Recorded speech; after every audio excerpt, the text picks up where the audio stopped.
Noches, Buenas noches. estimado bien. Bienvenida, doctora Fabiola Morales, ¿no? Gracias. Vamos a in- Muchas gracias.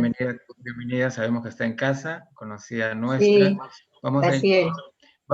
¿no? Vamos a iniciar esta presentación, ¿no? Gracias. Buenas noches, ¿no? Si me permite, buenas noches con todos, su anfitrión, en nombre de la Asociación de Laicos Católicos, Misión y Comunión, les da la bienvenida en primer lugar a la doctora Fabiola Morales y a todos los Gracias. presentes que nos honran también con su participación, ¿no? Con su presencia, con su atenta escucha y su espíritu abierto a aprender, a abrirnos a estas nuevas realidades y a este tiempo especial, difícil, particular, que no solamente nos toca vivir, sino que nos toca ser protagonistas de estos cambios que vienen, ¿no? De nuestra postura como laicos católicos que somos. Tengo el gusto, el honor de presentar a la doctora Fabiola Morales Castillo en esta disertación, en esta conferencia denominada Vida, Educación y Familia. Repito, vida, educación y familia, palabras que no son conocidas. La doctora Fabiola Morales es autora y gestora de las mesas redondas en defensa de la vida y la familia. Es ex vicepresidenta del Congreso de la República, si no nos equivocamos, en dos periodos, 2001-2011. Tiene un doctorado en comunicación y maestría en gobierno de las organizaciones.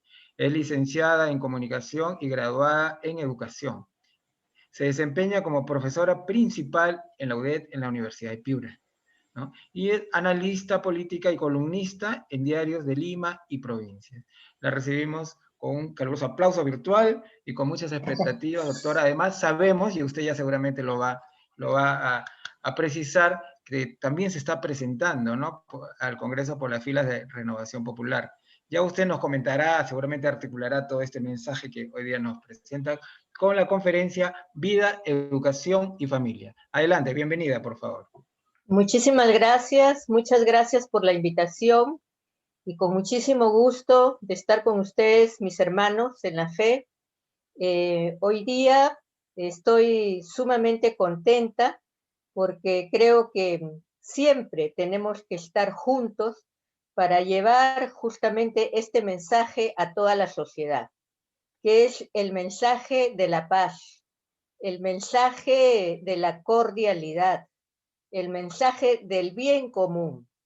Y justamente pues en esta época de Pascua, ¿no?, que estamos celebrando la mayor fiesta de los cristianos, porque como decimos, nuestro Dios no es un Dios de muertos, es un Dios de vivos. Y esa es la razón de nuestra fe y de nuestra esperanza.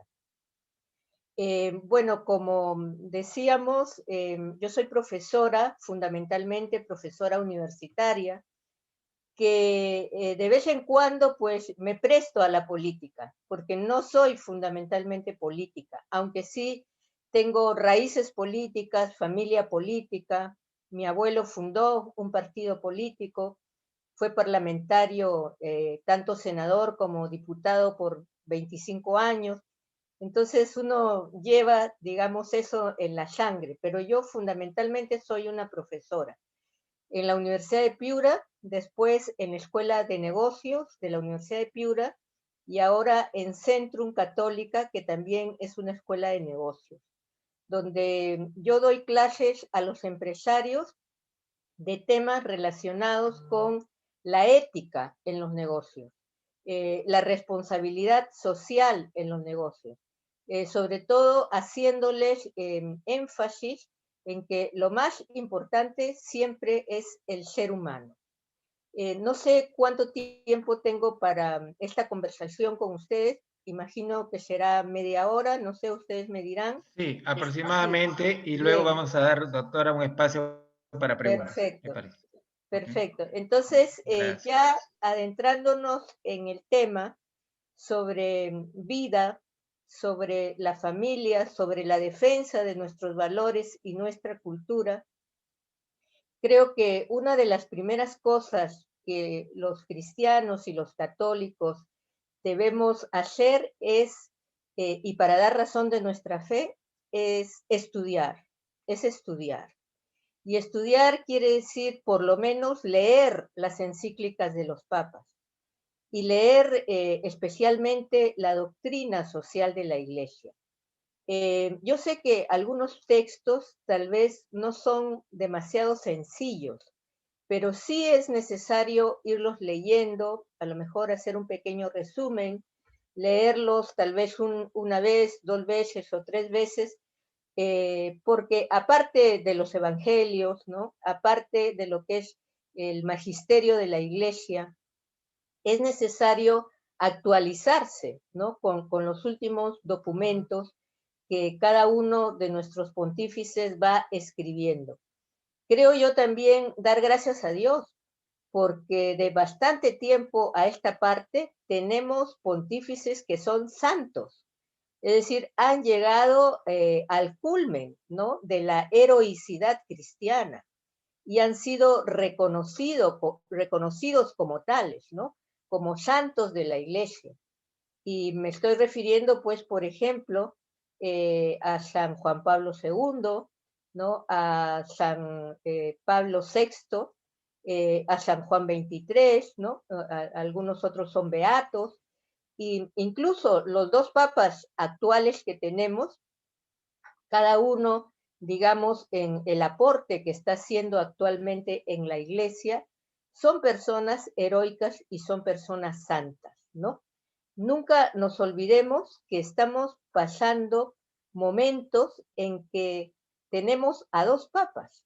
El papa en funciones, que es el Papa Francisco, y también tenemos al Papa Benedicto XVI, ¿no?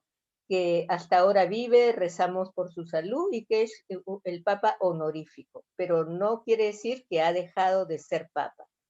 Estas situaciones son raras en la Iglesia, ¿no? Raras en la historia de la Iglesia, se dan cada bastantes años, ¿verdad? Yo diría incluso hasta siglos. Entonces creo que tenemos que ser conscientes de que Dios, ¿no? Padre, Hijo, Espíritu Santo, Jesucristo, no nos deja de su mano, nunca nos deja de su mano. En tiempos difíciles nos alcanza, ¿no? Las herramientas, los remedios necesarios para que todos nosotros podamos dar cuenta de ese mensaje que nos dejó justamente después de su resurrección y cuando ascendió a los cielos, ¿no? Que fue el de predicar el Evangelio. ¿Cómo es que predicamos el Evangelio en el mundo de la política, en el mundo de la economía, en el mundo social, que es a lo que los laicos sobre todo nos dedicamos? Porque si bien las religiosas y los religiosos, dependiendo de su vocación y su carisma, pues algunos se dedican a la contemplación y otros a una vida más activa, y los sacerdotes también se dedican al ministerio, somos los laicos los que estamos en el mundo en un contacto mucho más cercano. Así que los laicos no solamente somos la gran mayoría de la Iglesia Católica, también la Iglesia Cristiana o las iglesias, sino digamos que somos los que estamos en más contacto con el mundo. Y el mundo no hay que despreciarlo. Al mundo hay que quererlo. Lo que hay que despreciar es lo mundano. Entonces, por eso los laicos tenemos que tener muy claros estos conceptos. ¿Qué cosa es el mundo y qué cosa es lo mundano? Así que lo mundano, lógicamente, es aquello, ¿no? Que por nuestra debilidad o la debilidad de los otros, ¿verdad? Cometemos acciones negativas, ¿no? Acciones mundanas. Pero el mundo en sí no es malo. El mundo está hecho por Dios, ¿no? Nosotros hemos leído el Génesis, por ejemplo, ¿no? Y hemos leído también, o por lo menos hemos tenido noticia de la encíclica del Papa Francisco, ¿no? Donde nos habla de la casa común y del cuidado de la casa común, es decir, del cuidado del mundo y de esa relación que debemos tener los cristianos y los católicos, y especialmente los laicos, ¿no? En nuestra relación con nosotros mismos, con los demás, en primer lugar, nuestras familias, nuestras comunidades, ¿no? Lo que llamamos el prójimo, pero abarcando lo más que podamos. Y también, bueno, con todas aquellas otras personas que a lo mejor no comulgan con el catolicismo, o que son ateas, o que incluso de alguna manera se manifiestan enemigos de la iglesia, ¿verdad? Entonces, todos caben en nuestro corazón y todos caben en nuestro mensaje. ¿Cuál es el mensaje que nosotros los laicos estamos llamados a llevar al mundo, ¿no? Es un mensaje humano, es un mensaje humanístico, es decir, es un mensaje donde en el centro está el hombre, pero ¿por qué está en el centro el hombre? El hombre me refiero al ser humano, ¿verdad? Porque es el único ser amado por Dios, es el único ser amado por Dios. Por eso es que decimos que Dios es nuestro Padre, porque de verdad lo es. Nos ha creado, nos mantiene la vida, nos ama, propiamente nos ama, no de una manera como a los demás seres de la naturaleza. Los únicos que podemos ser amados por Dios somos los seres humanos. ¿Por qué? Porque somos parte de la imagen y de la semejanza de Dios, de la imagen y la semejanza de Dios. Entonces, todo proyecto político, económico, social, ¿no? Que, digamos, esté hecho por cristianos, ¿no? Aunque sean proyectos distintos, porque no tenemos por qué tener un solo proyecto, ¿verdad? Pueden ser proyectos distintos, incluso en lo político o en lo económico, ¿verdad? Tiene que tener estas raíces, ¿no? Para que verdaderamente sea, digamos, un proyecto que tenga como gran objetivo el bien común, ¿no? El bien común. Y el bien común quiere decir el bien de todos, no solamente mi bien, ni solamente el bien de los demás, no, es el bien de todos, el bien en el que todos participamos, ¿no? Entonces, cuando trabajamos en el mundo de la política, como es el caso, por ejemplo, que vamos a tratar más hoy día, aunque también nos referiremos al mundo de la economía, dado que estamos cercanos a tomar una decisión importante para nuestro país, tenemos que centrarnos en estas raíces, ¿no? Que tenemos los cristianos y que también lo supieron vivir los primeros cristianos. Lo que pasa es que con el paso del tiempo nos hemos olvidado de que estamos llamados a vivir como los buenos cristianos, porque a lo largo de los siglos se creía que solamente las personas que vestían hábito, ¿no? O que tenían el orden sagrado, ¿verdad? Estaban llamados a participar, digamos, el mensaje del Evangelio. Pero esto ha sido en realidad un olvido que el Vaticano II, gracias a Dios, nos ha vuelto, digamos, a recordar.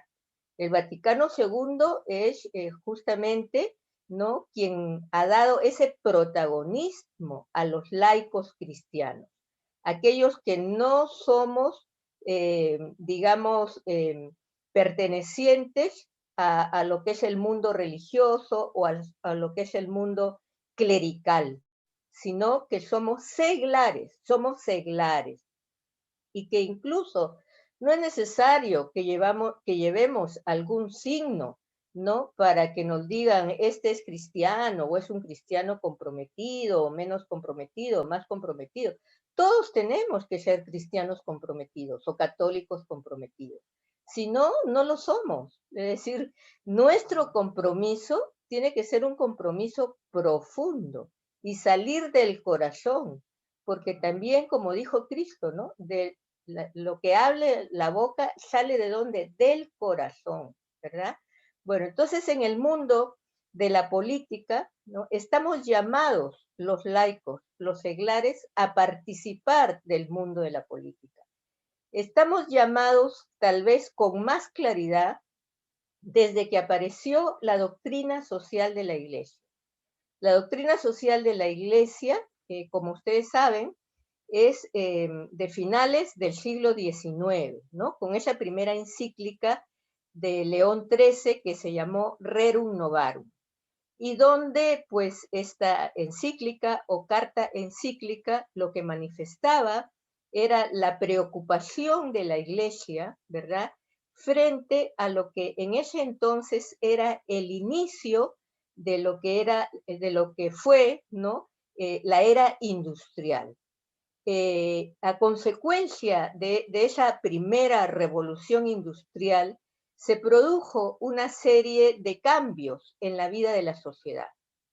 Y entre esos cambios estaba, pues, digamos, la vida sobre todo de los trabajadores, ¿no?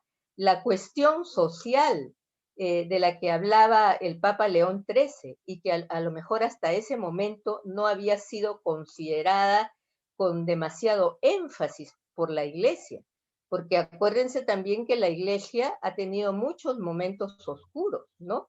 Y muchos momentos en que, digamos, se ha dejado llevar por cuestiones, ¿no?, de lo que significa de alguna manera su relación con el poder, ¿no? Entonces, no, la Iglesia es, será y ha sido y debe ser siempre independiente de la vida, ¿no?, del mundo. Pero los seglares sí tenemos esa obligación de llevar el Evangelio a la vida del mundo, pero de llevarlos de distinta manera. Así que a partir de esa encíclica, la Rerum Novarum, ¿no?, después ya en el siglo XX, a inicios del siglo XX, ¿verdad?, ya otros papas, ¿no?, como el Papa Pío XI, ¿no?, el Papa Pío XII, aunque Pío XII no escribió ninguna encíclica de orden social, ¿no?, el Papa Juan XXIII, el Papa Paulo VI, y todos los demás que hemos tenido, ¿no? Incluso Juan Pablo I, ¿no? Y Juan Pablo II ha sido el que ha tenido más número de encíclicas sociales, ¿no? Lo mismo también que Benedicto XVI y el actual Papa en funciones, que es el Papa Francisco, ¿no? Todos han escrito encíclicas sociales, ¿no? Encíclicas en donde la Iglesia manifiesta esa preocupación, digamos, de la participación del laico en la vida del mundo y de una participación donde sobre todo, ¿no?, se dedique a trabajar por la justicia, se dedique a trabajar por el bien común, es decir, se dedique a trabajar para que entre todas las personas, católicas o no católicas, se dé un sentido de humanidad, se dé un sentido de hermandad. Y también porque en medio, ¿no?, de las confusiones que hay a lo largo de los siglos, que no solamente es el actual, ¿no?, porque si revisamos la historia, pues hemos tenido muchos momentos históricos difíciles, ¿no?, en que incluso pues muchos cristianos y muchos católicos, y hasta ahora también, ¿no?, han dado la vida y dan la vida por su fe, ¿no? Entonces, en medio de toda esta confusión, nosotros estamos llamados a hablar con la verdad. Estamos llamados a defender con claridad nuestros valores, que son los valores humanos y que son los valores cristianos. Estamos llamados también a hacer el bien. Y hacer el bien, como decía también Santa Teresa de Calcuta, hasta que nos duela, hasta que nos duela. Es decir, no es cualquier cosa, hasta que nos duela. Entonces, cada uno sabemos qué cosa nos duele, ¿no? Cada uno sabremos lo que es hacer el bien hasta que nos duela. Normalmente, hacer el bien a alguien que nos ha hecho mal, eso nos duele, ¿verdad? Pero estamos llamados a eso. Por ejemplo, nos resiente que alguien hable mal de nosotros a las espaldas.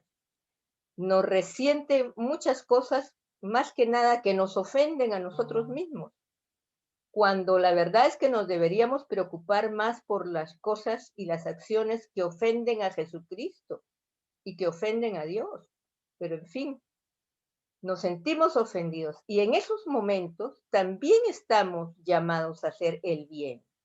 No la monjita, no el religioso, no el papa, no el sacerdote, no el padre de la parroquia. Ellos también, pero también nosotros. Nosotros, digamos, los que andamos por todos los caminos y los que nos ensuciamos los zapatos. Es decir, que somos pecadores, ¿verdad? Pero que queremos ser mejores y queremos llevar esos valores, esa vida, ¿no? Del Evangelio traducida a nuestro tiempo, ¿no? Traducida a nuestro tiempo. Entonces, en la política, ¿sí? En la política, en ese escenario que muchas veces vemos sucio, ¿sí? En ese escenario que vemos sucio. En ese escenario donde la mayoría comete actos de corrupción, sí, en ese escenario donde la mayoría comete actos de corrupción, en ese escenario donde muchos mienten, ahí estamos llamados también a vivir nuestro cristianismo. ¿Y cómo es que lo tenemos que vivir? ¿No? Lo tenemos que vivir siendo portadores de la verdad y siendo portadores del bien. Que si por decir la verdad de repente perdemos las elecciones, bendito sea Dios, pero hay que decir la verdad. Que si por decir la verdad a veces tal vez no, la gente no nos entiende porque hay tanta hipocresía y porque la gente ya está tan acostumbrada a que le mientan, ¿no? Y no nos cree, ¿qué se va a hacer? Pero hay que decir la verdad. Hay que decir la verdad, porque cuando estamos candidateando, ya sea en el partido X, Y o Z, ¿verdad? Y más sobre todo en aquellos partidos que se dicen de raíces cristianas, ¿verdad? Tenemos que ser coherentes con nuestro mensaje y tenemos que ser coherentes con nuestra vida. Es que los demás no lo son. Bueno, es que mi vecino no lo es. Bueno, es que incluso el jefe del partido o el que está un poquito más arriba no lo es. ¿Qué se va a hacer? Nada justifica que cada uno de nosotros no haga un esfuerzo en el mundo de la política, que puede ser un mundo sucio si es que nosotros no lo sabemos limpiar, de llevar la verdad y de hacer el bien. Esa es la vida que nos da felicidad. ¿Por qué? Porque es la vida, ¿no? Que nos viene desde el mensaje evangélico. Y solamente viviendo el mensaje evangélico con ese compromiso es que nosotros vamos a ser y somos, porque yo creo que ustedes deben tener esa experiencia. Somos, con todas las dificultades, con todos los ataques, con todo lo que podamos tener en esta vida, somos felices. Y además, con la promesa de ser felicísimos en el cielo. Pero eso depende de lo felices que seamos acá. Si acá, en esta vida, no hemos llevado el mensaje del Evangelio al mundo de la política, al mundo del trabajo, al mundo de la economía, al mundo social, no somos felices. En la medida que estamos traicionando nuestros principios, que estamos traicionando al Evangelio mismo y a Cristo mismo, no podemos ser felices, por más que nos riamos, por más que nos emborrachemos, por más que nos perdamos en una discoteca. Esa no es la felicidad, ¿no? Y entonces, pero en la medida que uno se siente que es feliz verdaderamente, aún en las dificultades de la política o de la economía o de la sociedad, entonces debemos estar seguros que estamos en buen camino. en el camino de poder ser felicísimo en el cielo. Y ese es el termómetro, la felicidad. Y si yo no estoy feliz porque resulta que me peleé con mi hermano por la herencia de una casa, o no estoy feliz porque me peleé con mi primo, porque me dijeron que había hablado mal de mí, o si no estoy feliz porque resulta que mi contendor político me hace guerra sucia, entonces no soy cristiano. No estoy siguiendo los pasos de Cristo. Muchas personas nos dicen, ustedes están tranquilos, a determinadas personas, no les voy a decir a quién, están tranquilos, están en paz. Bueno, de otra manera podemos estar los que somos cristianos en estos momentos. Los cristianos no estamos para tener estrés, no estamos para desesperarnos, porque tenemos fuerza y tenemos la fe y la esperanza de Cristo, ¿no? Eso no quiere decir que solamente a Dios rogando, sino, como dice el dicho, también con el mazo dando. Es decir, hay que ser parte de los partidos políticos, hay que hacer una vida dentro de los partidos políticos, ¿no? Hay que también, digamos, comprometernos con un voto, con determinadas personas que nosotros sabemos que nos van a representar de acuerdo a nuestros principios. Y eso sí es un esfuerzo y es una responsabilidad que tenemos como cristianos, ¿verdad? Y también hay que hacer un esfuerzo por informarnos bien, no porque me dijeron, no porque recibí un WhatsApp, no porque yo creía en tal candidato, pero resulta que ahora me dicen que no es así. No, tranquilos, tranquilos, hay que informarnos mejor siempre y no dejarnos manipular. El demonio está suelto siempre y sobre todo en momentos en que tenemos que decidir los destinos, ya sea familiares, sociales, políticos, económicos, de empresa, etcétera. Entonces, por eso, en esos momentos, como los actuales, es cuando más debemos estar tranquilos y analizar qué es lo que los cristianos debemos pedirle a los partidos políticos. En primer lugar, la libertad religiosa. La libertad religiosa. Partido político que no nos ofrece libertad religiosa, yo creo que no tenemos que apoyarlo, ¿no? O sea, ¿qué es eso de que, por ejemplo, no nos dejan ir a las iglesias en Semana Santa, ni siquiera en el 10% ni en el 20%, ¿no? Eso es un atentado contra la libertad religiosa. Y hay que ser valientes y decir la verdad. Y no tenemos que estar esperando que la conferencia episcopal o que el obispo tal o que el sacerdote tal se manifieste. Para eso estamos los cristianos, para hablar y para hablar fuerte y decir, señor gobierno, usted me está cortando la libertad religiosa de ir a los oficios al menos en un 20%, ¿no? Qué casualidad que justamente en estos días cortan, ¿no?, la libertad de salir y otra vez a la cuarentena. Es un ejemplo, nada más, ¿no? Es un ejemplo.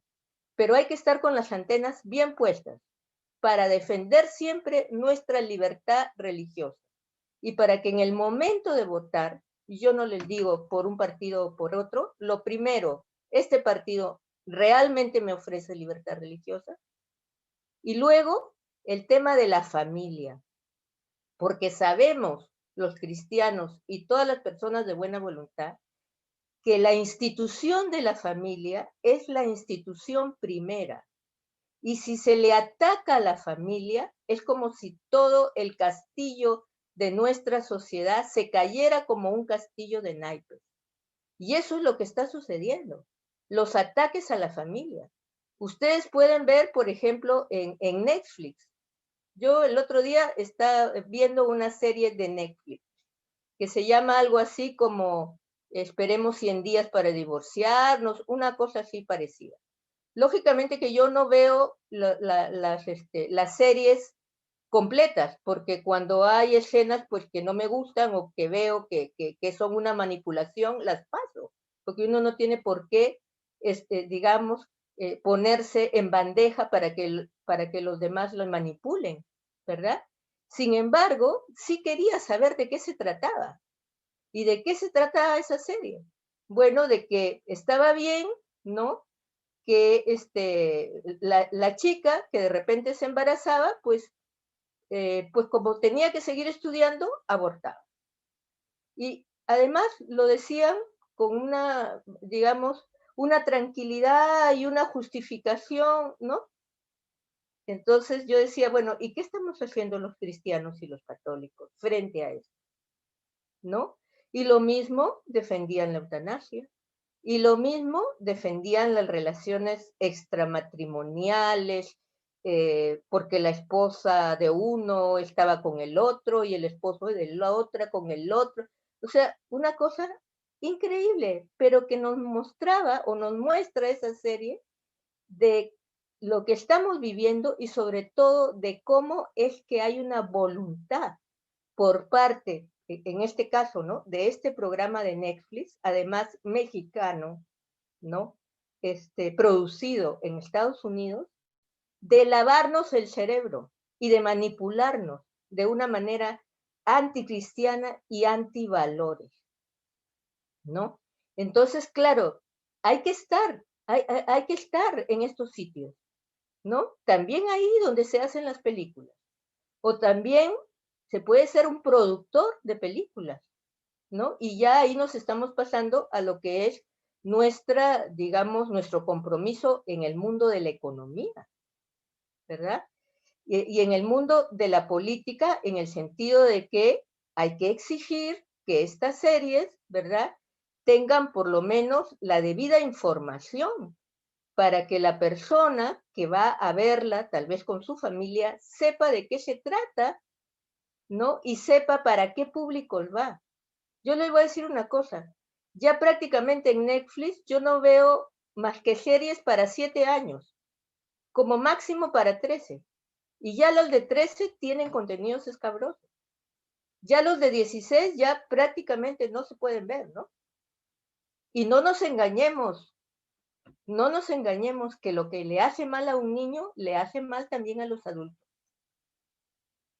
También nos hace mal a los adultos, ¿no? Y entonces, si nosotros queremos vivir como cristianos y queremos tener familias cristianas, tenemos que tener cuidado, ¿verdad?, con estas cosas, ¿no?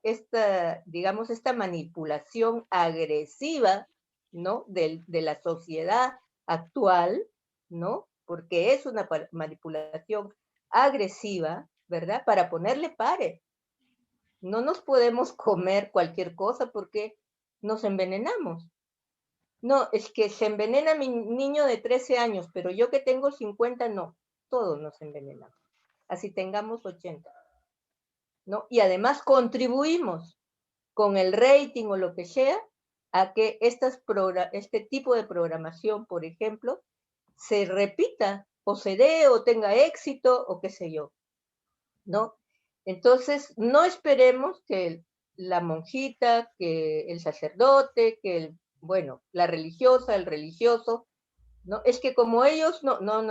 O sea, nosotros somos laicos, parte de la iglesia, y la parte más importante en cuanto al número y en cuanto a los lugares donde podemos nosotros llegar. Entonces, si es que hay un país y hay un Estado y hay un gobierno que permite estas cosas, ¿vamos a votar por ello? Bueno, cada uno se preguntará, ¿no? Y cada uno se contestará. Lo mismo en temas relacionados con el inicio de la vida y el final de la vida. Y ojo, que hay algunos que se llaman cristianos con el derecho a decidir, que están a favor del aborto. Y ojo, que hay cristianos y católicos que dicen, pobrecitas las niñas violadas, no tienen que abortar. Entonces, no es cuestión de que, digamos, nos dejemos manipular por la emotividad y la afectividad, sino que tenemos que tener el debido conocimiento. ¿Cuándo empieza la vida? ¿Cuándo termina la vida? ¿Por qué es que nosotros, y todos en realidad, debemos respetar la vida humana? Porque es la persona humana la persona más digna de este planeta, ¿no? No solamente la única amada por Dios, sino que tiene unas potencialidades que la hace distinta y por tanto más valiosa y más responsable. Tenemos inteligencia, tenemos voluntad, tenemos libertad y lógicamente una libertad que tiene que ser acompañada por la responsabilidad. Entonces, cuando analicemos los planes políticos, cuando escuchemos los mensajes de los políticos y no sean claros en estas cosas, hay que pedírselos. Y si no nos lo dicen, bueno, hay que dudar, porque somos católicos y somos cristianos. Y si es que somos católicos y somos cristianos, seguidores de Cristo, tenemos la obligación, ¿verdad?, de anunciar el Evangelio. Entonces, conocimiento. No podemos ser ignorantes de nuestra fe. No podemos ser ignorantes de lo que son los valores humanos, por ejemplo, de una biología básica, de saber que cuando se une el óvulo con el espermatozoide, la siguiente división de la célula, ¿no? Ya es una división que tiene su, digamos, su propio ADN, único e irrepetible, único e irrepetible. Por eso es que cuando se aborta, voy a terminar en 2 minutos, cuando se aborta, no solamente es que ese ser humano es asesinado y ese ser humano no se le está dando la posibilidad de la vida, sino que no va a venir otro como él, con su ADN único y repetible. Y luego procurar cuidar la vida también en sus últimos momentos, también cuando las personas están enfermas. Para eso están los cuidados paliativos. Para eso la ciencia ha avanzado, pero nadie lo dice, ¿no? Miren lo que ha pasado con esta señora que tanta publicidad ha hecho, ¿no? Y que todo el mundo pues ha sacado su pañuelo para llorar su muerte y lógicamente no se va a matar nunca, ¿verdad? ¿Por qué? Porque simplemente era un acto de manipulación para abrir en el Perú el camino a la eutanasia. Y eso hay que decirlo claro. Pero cuando alguien lo dice claro, ¡ay, qué desgraciada esta persona! Ay, ¿no? No nos dejemos manipular. O sea, hay que escuchar a Jesucristo. Cuando tuvo que sacar a los ladrones del templo, los sacó. Perdón, a los comerciantes, los sacó. Y si lo tuvo que hacer de la manera que lo hizo, ¿no?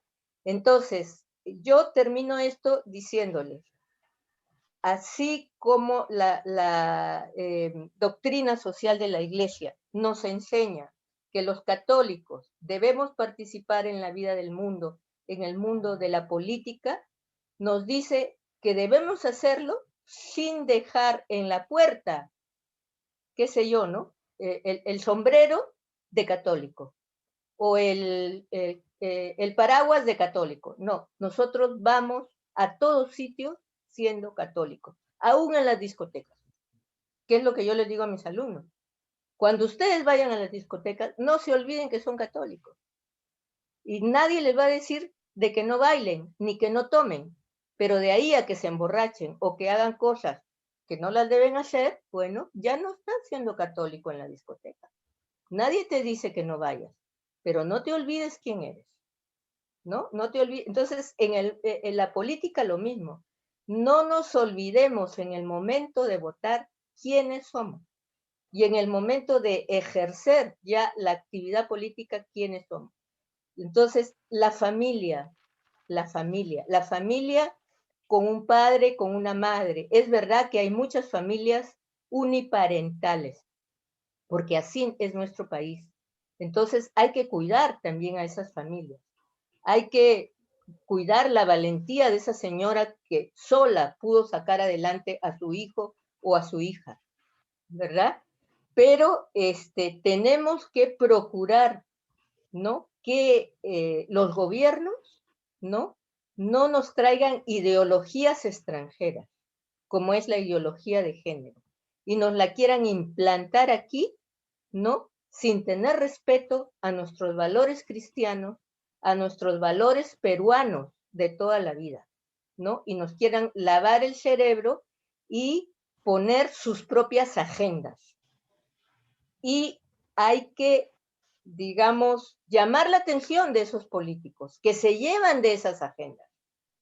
Entonces, no, o sea, tú me quieres representar a mí como político, como sea, en el Congreso, en la presidencia, ¿cuál es tu agenda? ¿No? ¿Cuál es tu agenda?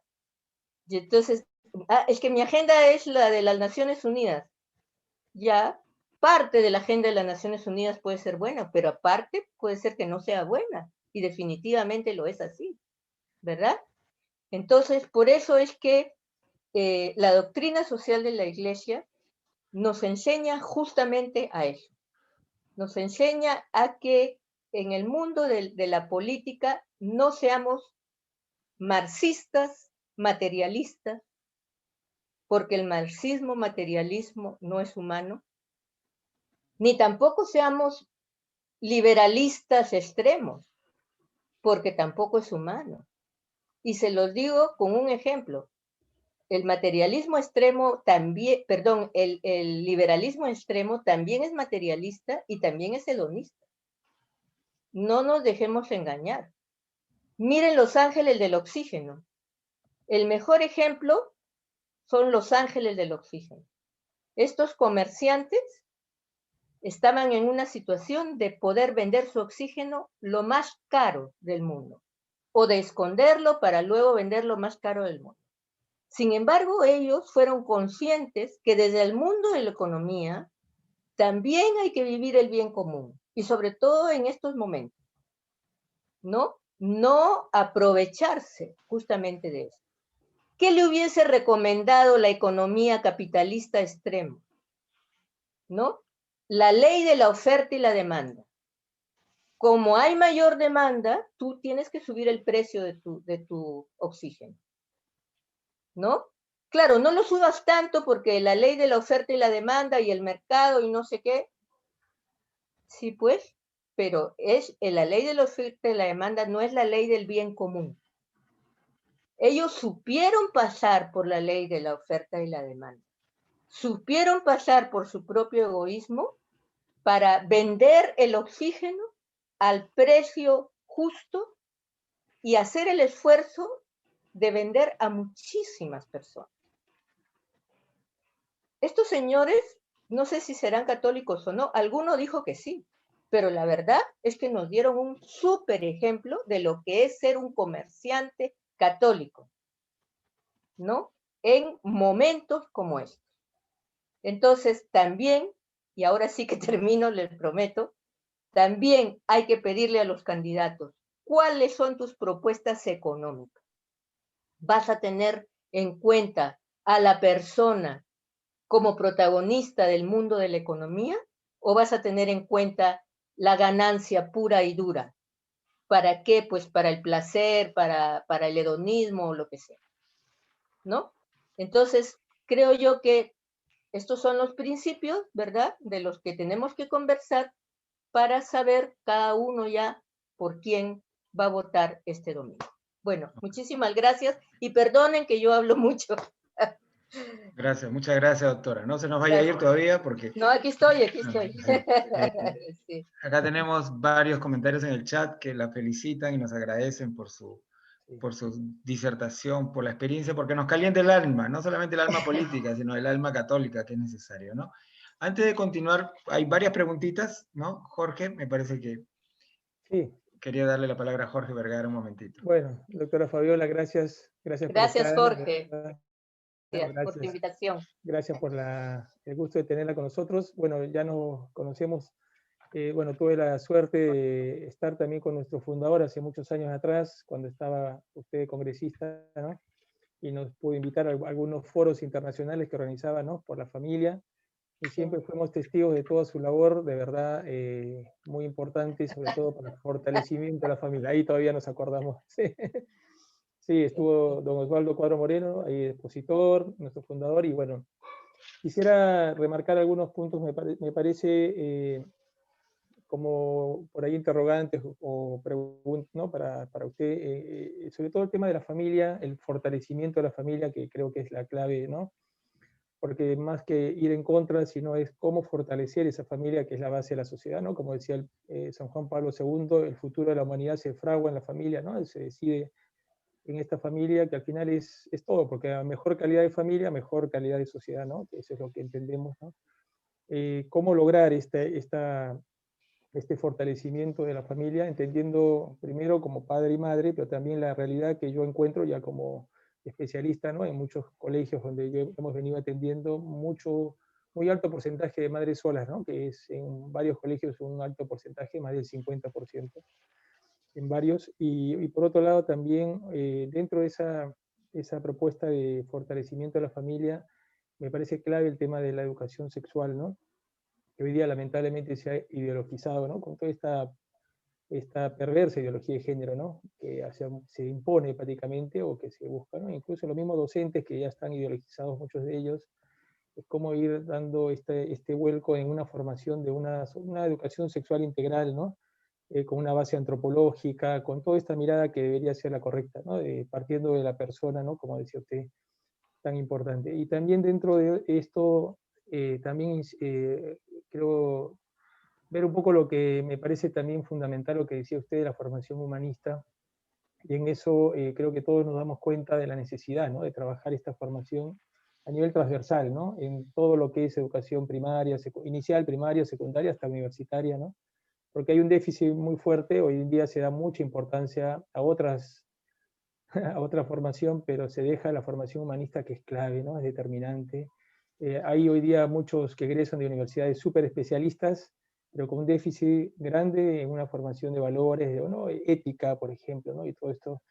También, ¿no? Escucharlas ahí por ahí, qué propuestas nos plantea, ¿no? En el caso digamos, yo tengo entendido de una propuesta de un Ministerio de Familia y Educación, ¿no? Donde podría, a través del Partido de Renovación Popular, apoyar estas necesidades, ¿no?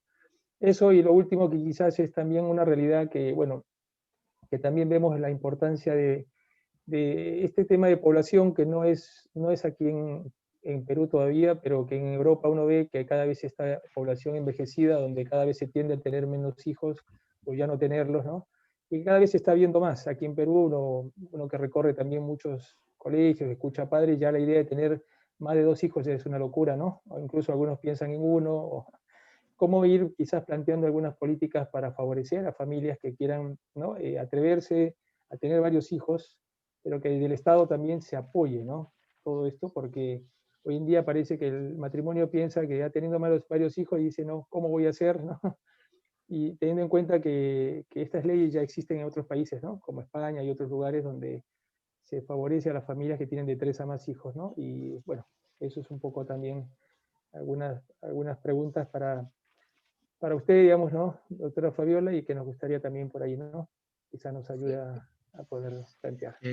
Gracias, Jorge. Doctora, antes de darle, tenemos en realidad bastantes preguntas que se adjuntan al comentario de Jorge y todo lo que nos ha precisado. Y le lanzo, me permite... Lo que ustedes quieran. Sí, ok. Como tenemos un cierto tiempo, 2 preguntitas para comenzar así. Nos dice, ¿qué opina? Esta es una opinión, ¿no? Opinión suya. ¿Qué opina de la pasividad de las organizaciones laicas como religiosas? Se tuvo éxito con la Marcha por la Vida y está en receso. ¿Qué se requiere o qué está faltando en un país de profunda fe religiosa? Esa es una pregunta. Y se le mando de 2 en 2 para que usted la vaya hilando. La otra es que nos piden, mira, esta es una pregunta curiosa, nos piden que comente alguna de sus luchas políticas difíciles que tuvo en el Congreso a favor de la familia, ¿no? Le pedimos porque los testimonios muchas veces inspiran, ¿no? La primera pregunta es su comentario y la segunda es su experiencia. Sí, bueno, sobre lo que comentaba Jorge, quiero empezar por ahí, aunque de manera muy sintética. Es muy importante formar a los jóvenes en el sentido de familia, porque si vemos cada vez más los jóvenes no quieren casarse, o se casan, digamos, mayores, o conviven, ¿verdad? Y no es que los querramos juzgar, o sea, quitémonos del cerebro el tema de juzgar, porque el único que juzga es Dios, sino ver cómo es que se les puede ayudar, ¿verdad? Entonces, por eso es que es importante que ellos vean en su casa un padre y una madre unidos.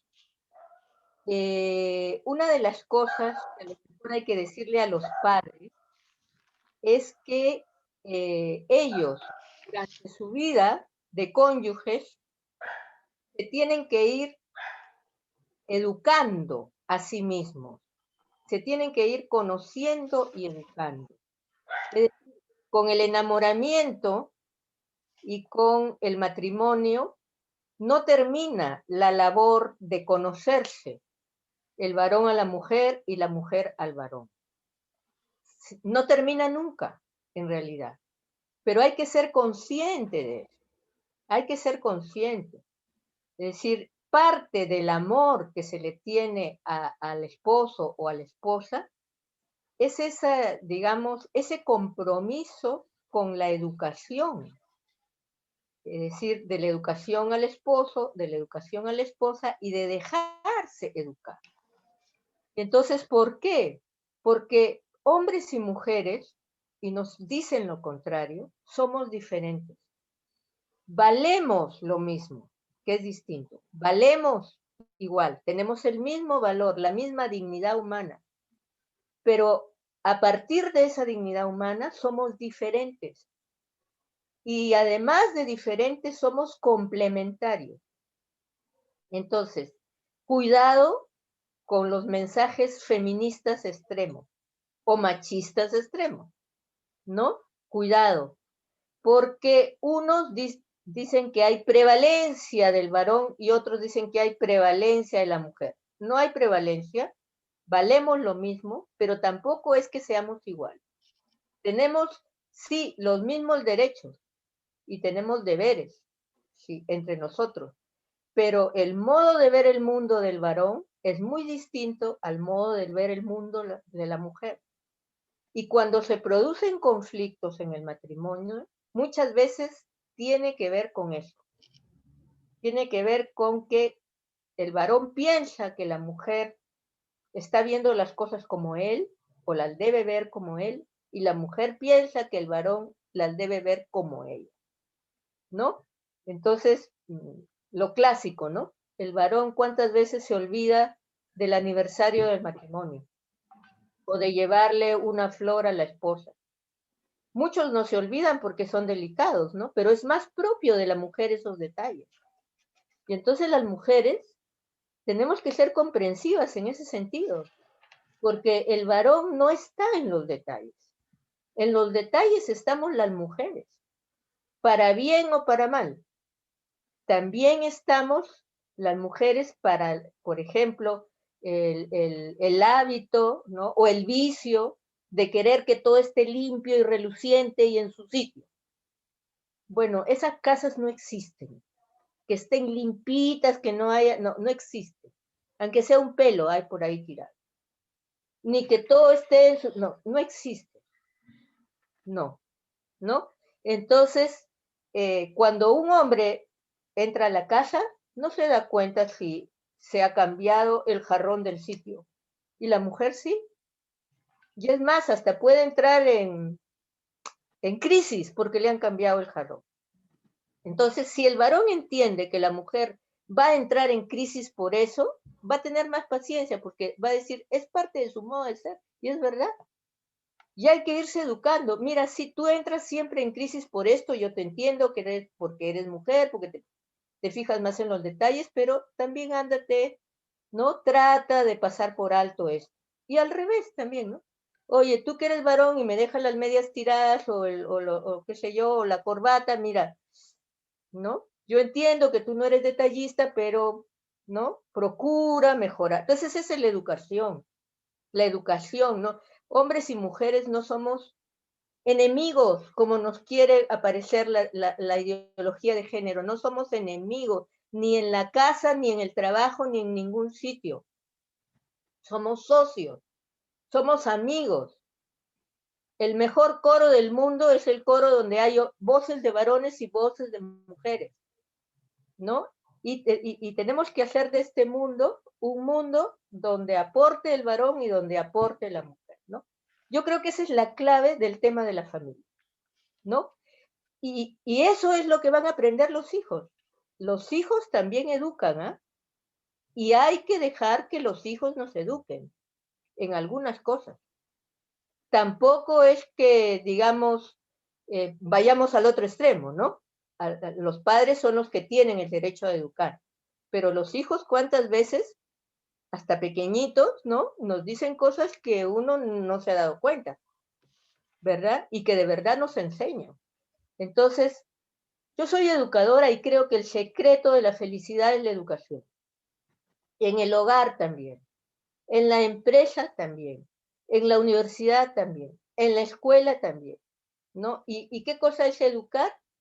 Educar es procurar que uno mismo y la otra persona, ¿verdad?, crezcan como seres humanos, crezcan y ayudar a que el otro crezca como ser humano y dejarse ayudar para yo también crecer como ser humano, ¿no? Podría decir muchas cosas, pero creo que lo vamos a dejar ahí por el tiempo, Sí, yo ¿verdad? quiero, ok, muchas gracias, doctora. A responder ahora a las preguntas que Sí, usted me dice, sí, ¿no? quería retomar la otra pregunta, justo ha centrado muy bien el tema de la familia, y acá menciono algunas de las frases. Muchas gracias por la claridad de su mensaje. Qué esperanza saber que personas como usted conformarán el Congreso para luchar contra todo aquello que va en contra de Dios y su magnífica creación. Bueno, eso ya lo Entonces, dirá el sí, voto. así es. Ahora, Este, qué opina usted de la pasividad, ¿no?, de de la algunas pasividad. organizaciones laicas como religiosas? Por Sí, ejemplo, la Marcha por la Vida cayó, por decirlo de alguna manera. ¿Qué se sí, requiere o qué está faltando sí, en una sociedad, en un país de profunda fe religiosa? sí. Bueno, es lo que dice el Papa Francisco, ¿no? ¿Qué dice el Papa Francisco? O sea, los cristianos tenemos que salir a las calles, hacer revolución, dice él, ¿no? Mire, la marcha por la familia y la marcha por la vida, estupendas, estupendas. Pero no nos desanimemos si es que no hay otra marcha por la vida, porque hay otras cosas que hacer y hay otras cosas que inventar. No nos desanimemos. Lo que sí, cada uno y cada grupo, ya sea en la parroquia o donde estemos, preguntémonos, a ver, ¿cuál va a ser nuestro proyecto este año? ¿O estos 6 meses o este mes? ¿Cuál va a ser? Y ahí paso al ejemplo que ustedes me pedían. Cuando fui presidenta de la Comisión de la Mujer y Desarrollo Social, yo, digamos, me cerré, porque esa es la palabra, me cerré a todos los lobbies que venían de las feministas. Yo dije, señoras, yo no voy a trabajar para ustedes. Yo sé lo que ustedes piensan, yo para ustedes no voy a trabajar. Búsquense a otras personas que trabajen por ustedes. Yo así directamente les digo no. Que te damos el viaje, que no sé qué, que la capacitación, no, gracias. Yo ya he viajado bastante desde los 6 meses, ya, ya he estudiado y ya está, ¿verdad? Entonces les propuse a mi grupo de trabajo, les dije, vamos a trabajar distinto. ¿Qué hicimos? Cada una hicimos encuestas en nuestras regiones. Y les voy a contar mi experiencia. En mi región, que en ese momento yo representaba a Piura, ¿no? Hicimos la encuesta en un puerto, ¿no? Porque veíamos que ahí había mujeres que trabajaban de madrugada. Y entonces dijimos, ¿cómo vamos a poder ayudar desde la Comisión de la Mujer, o yo misma como congresista, cómo voy a poder ayudar a esta mujer? La voy a ayudar diciéndole, ¿sabes qué? La ideología de género, ¿no? Qué sé yo, ¿no? Peléate con tu esposo, yo qué sé, ¿no? No, ese no es modo de ayudar, ¿no? Entonces hicimos una encuesta y ¿qué encontramos? Que esas mujeres que trabajaban como fileteadoras de pescado en la madrugada, dejaban a los niños, por ejemplo, amarrados a la cama. Porque, ¿no? Porque muchos eran madres solteras, o no tenían con quién dejarlos, o el marido se había ido de farra, ¿no? En el norte, sobre todo, yo he visitado muchos asentamientos humanos, las mujeres eran las que pechaban, pero los hombres estaban, con el perdón de los señores, porque yo no hablo de ustedes, sino de esos ejemplos en concreto, jugando cachito en la esquina, o estaban en la cantina, no sé qué. Así era la realidad que yo conocí. Bueno, entonces, yo dije, ¿qué necesitan esas mujeres? Necesitan un lugar donde dejen a sus hijos de 0 a 5 años. ¿Yo, congresista, podía hacer eso? No, a mí no me competía, porque yo estaba para representar, para fiscalizar y para legislar. Yo no era poder ejecutivo. Y tampoco era del gobierno, porque tampoco le podía decir al gobierno haga tal cosa, porque yo era, en ese momento, la verdad que siempre he sido de la oposición. Entonces, conversé con unas amigas, yo estudiaba un tiempo en España, entonces una ONG española, ¿no? Que también nos ayudó a hacer el estudio, nos consiguió un dinero de 250.000 euros para construir una guardería. Pero ellos no daban el terreno, ni tampoco daban la sostenibilidad a la cuna, a la guardería. Entonces, ahí ya me correspondió a mí, digamos, en la parte de gestión que tiene un congresista, de hablar con el gobierno regional, y se los hago corto, conseguimos el terreno, de hablar con el gobierno local, y se los hago corto, conseguimos que nos pagaran por 10 años a las 6 personas que se iban a encargar de la guardería, ¿no? Y luego yo tampoco como congresista podía tener ONGs, ni como congresista podía, digamos, ser la contrapartida de esa ONG, porque no, porque éticamente no estaba bien, ¿verdad? Entonces busqué a Cáritas, y Cáritas fue la contrapartida de esta ONG. ¿Y qué hice yo? Eso sí, observar a Cáritas, porque con el perdón de ustedes, todos somos pecadores. Y a Cáritas hay que observar, por lo menos yo lo hice, que construya bien, que lo hagan con buen material, que lo hagan en los plazos, que tal. Al final se hizo el milagro.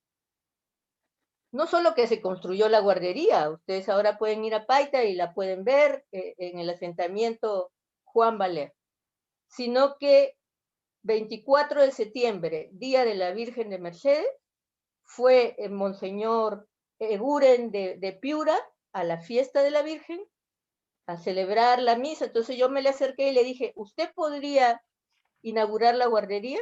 Me dijo que sí. Llevó a todas las autoridades de Piura, y entre ellas, entre su comitiva, habían unas religiosas colombianas. ¿Cuál fue el milagro? Que dijo, bueno, acá todo el mundo ha aportado menos yo. Entonces mi aporte va a ser que estas religiosas colombianas se hagan cargo de la dirección de la guardería. Y terminó bien el cuento, ¿verdad? Terminó bien el cuento con ¿no? Entonces, uno puede hacer cosas, sí, pues, esté donde esté, ¿no? Y claro, estando también en la política y tal, yo creo que les quería enseñar una foto de eso, ¿no? Pero aquí está, no sé si la ven, ¿no? A ver, arriba. Ahí está, sí. ¿No? Ajá. La guardería cuando recién pusimos la primera piedra, ¿no? Entonces, claro, así ayudamos a que esos niños no fueran violentados, no fueran dejados a la buena de Dios, no se quemaran o lo que sea, ¿no? Y, no sé, y la otra parte, yo creo que está contestado todo, ¿no? Sí, sí, sí, doctora, sí.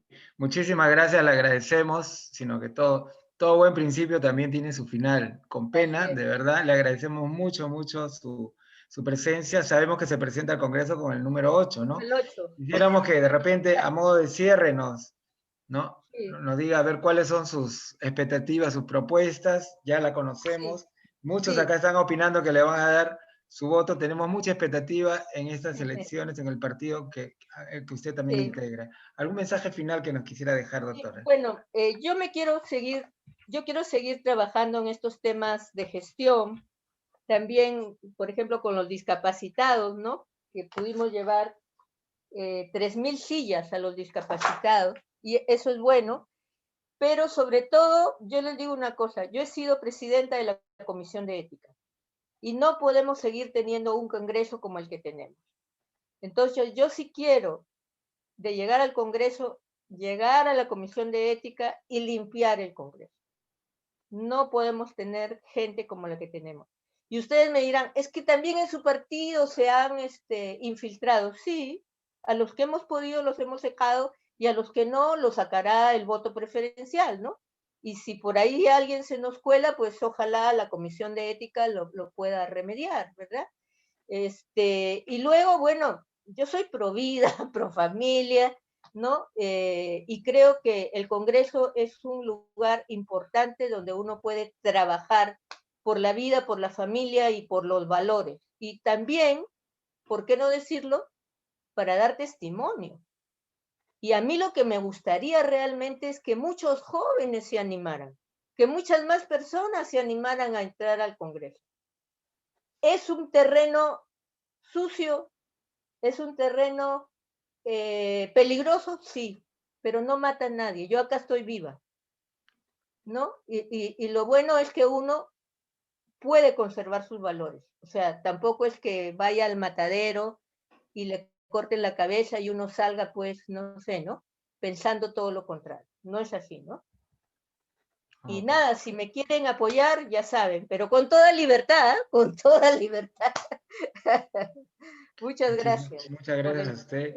¿No? Nos despedimos y esperamos, la comprometemos de repente, tendrá los tiempos más justos, pero le pedimos, le comprometemos para que nos pueda acompañar en una próxima oportunidad. Sí, Nos han con quedado mucho gusto, con varias mucho preguntas. gusto. Y si algún día quieren que les dé un curso de doctrina social de la iglesia, con mucho gusto. Lo que Excelente, necesiten. excelente. Muy bien, Gracias, muchísimas doctora gracias, Fabiola. doctora. Gracias. Muchas Muy gracias. buenas noches. Gracias a todos los presentes y la despedimos con un fuerte aplauso. Gracias. Gracias. Muchísimas gracias.